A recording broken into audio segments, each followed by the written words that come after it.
இதிலே நாம் ஏதோ பெரிய சக்தி, அவர்கள் சிறிய சக்தி, அவர்களையெல்லாம் ஒரு பொருட்டாக மதிக்கக்கூடாது என்று நினைத்தால் அது வெறும் ஈகோ அடிப்படையிலான அணுகுமுறையாக மாறிவிடும். இது ஏதோ திராவிட இயக்கத்திற்கு எதிரான அரசியல் என்று நாம் கருதிவிடக்கூடாது.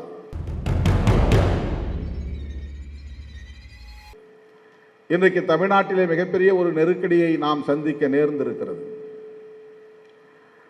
போலி தமிழ் தேசியவாதிகள் இன்றைக்கு தந்தை பெரியாரை கொச்சைப்படுத்த துணிந்திருக்கிறார்கள். இது ஏதோ தேர்தல் அரசியல் களத்தில் நடக்கிற ஒரு அரசியல் என்று நாம் விலகி நின்று ஒதுங்கிவிட முடியாது. பெரியாரியத்திற்கு எதிராக பேசப்படுகிற கருத்து ஒவ்வொன்றும் மார்க்சியத்திற்கு எதிரானது என்பதை புரிந்து கொள்ள வேண்டும். பெரியாரியத்திற்கு எதிராக பேசப்படுகிற ஒவ்வொன்றும் அம்பேத்கர் அரசியலுக்கு எதிரானது என்பதை புரிந்து கொள்ள வேண்டும். நாம் அனைவரும் சேர்ந்து இத்தகைய சக்திகளை எதிர்கொள்ள வேண்டிய தேவை இருக்கிறது. இவர்களெல்லாம் நமக்கு ஒரு ஆளா என்று இதை ஒரு ஈகோ பிரச்சனையாக பார்க்கக்கூடாது. அவர்கள் சிறிய சக்தி, அவர்களையெல்லாம் ஒரு பொருட்டாக மதிக்கக்கூடாது என்று நினைத்தால் அது வெறும் ஈகோ அடிப்படையிலான அணுகுமுறையாக மாறிவிடும். அவர்களை எதிர்கொள்ள வேண்டிய தேவை இருக்கிறது, அம்பலப்படுத்த வேண்டிய தேவை இருக்கிறது,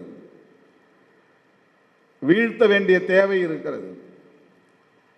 பாரதிய ஜனதாவின் கொள்கை பரப்பு அணியை போல அவர்கள் செயல்படுகிறார்கள்.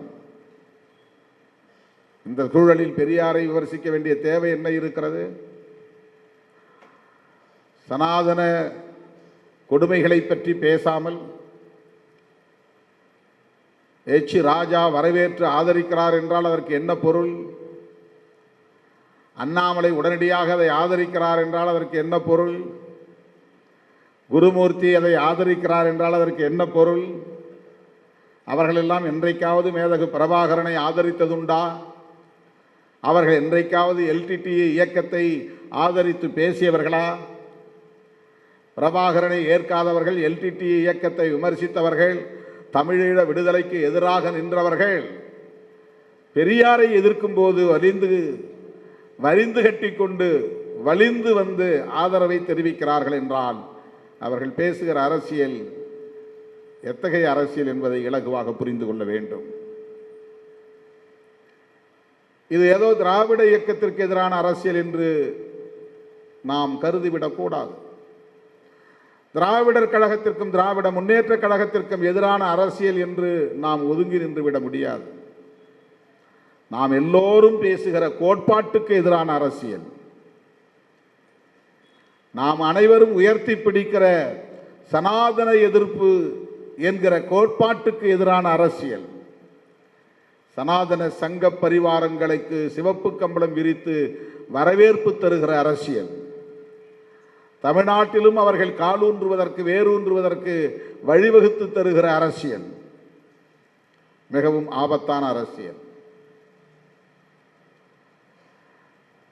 தமிழ்நாட்டிலும் அப்படி பல தலித் இயக்கங்கள் சங்க பரிவாரங்களோடு கரைந்து போய் நிற்கின்றன.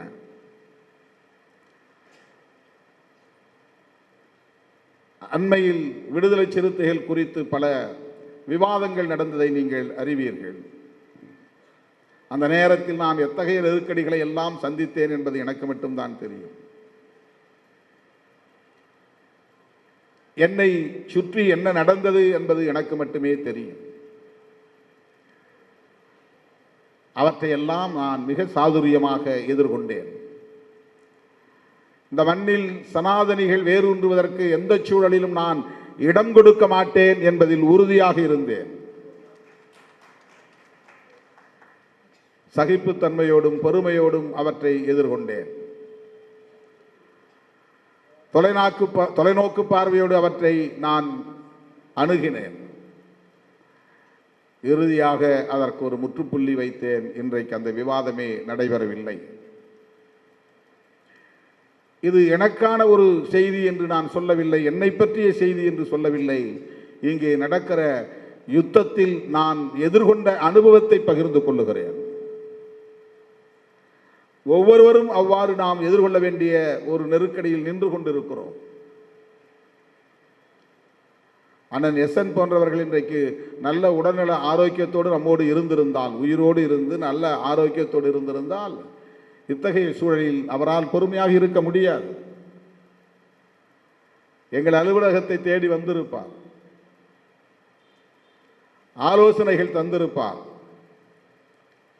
அப்படிப்பட்ட ஒரு இயல்பான போர்க்குணம் அவரிடத்திலே உண்டு.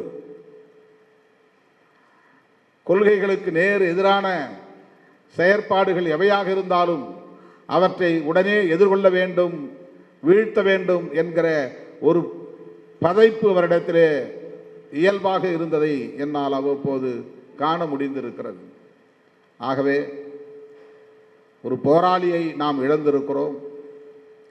ஒரு தொழிலாளியாக தன்னுடைய வாழ்க்கையை சென்னையிலே தொடங்கியவர் ஒரு தொழிற்சங்க தலைவராக உயர்ந்து இடதுசாரி அரசியலை இந்த மண்ணிலே வளர்த்தெடுப்பதில் ஒரு பெரிய பங்களிப்பை செலுத்தி விடுதலை சிறுத்தைகள் போன்ற இயக்கங்களும் வளர்வதற்கு உற்ற துணையாக இருந்து காலமாகியிருக்கிற அண்ணன் எஸ்என் என்கிற எஸ் நடராஜன் அவர்களுக்கு மீண்டும் ஒரு முறை எனது வீர வணக்கத்தை செலுத்தி வாய்ப்புக்கு நன்றி கூறி முடிக்கிறேன். நன்றி, வணக்கம்.